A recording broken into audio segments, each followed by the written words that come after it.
Okay, remember that they're changing my voice. So let me be clear here. I'm not supporting the enemies of America, and I'm not supporting America or the American military, because America's persecuting me.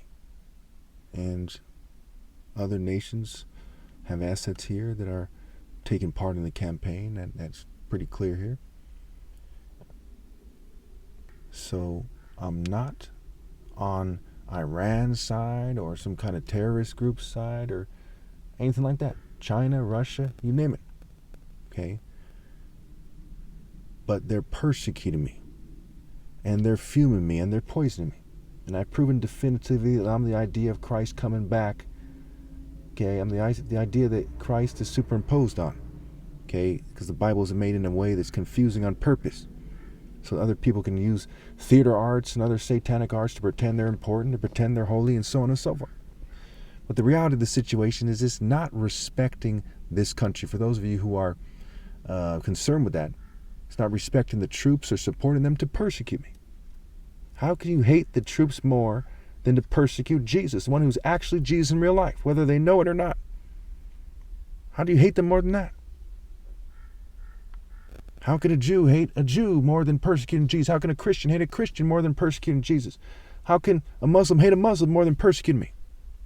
How can anybody hate themselves, their nations, and their families, and their armies, and their police, etc., more than persecuting me? And I challenge you to come up with a viable counterargument. You have none, because in life, for those of you who are agnostic, what you have is the logical assumption, the logical conclusion, with the evidence given. It is hating this country to its very core by your actions. When you persecute me, when you refuse to tell the truth about what's happened here, and when you refuse to compensate me, is that honoring God?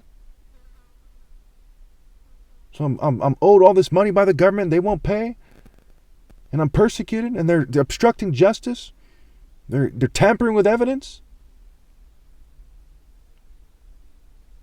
Is that praising God? Is that living a worthwhile life when you do those things? No. People need to understand these things. And I have freedoms that have been denied here: freedom of speech, freedom of assembly, freedom of religion, freedom of expression, freedom to do martial arts. And they're very adamant about preventing me from doing martial arts. And martial arts are expressions. They're the most potent form of expression. An expression of your inner self, an expression of God's image, of God's movement, of God's love. An expression that will not occur ever again after my flesh dies. Among mankind, in the flesh, that is.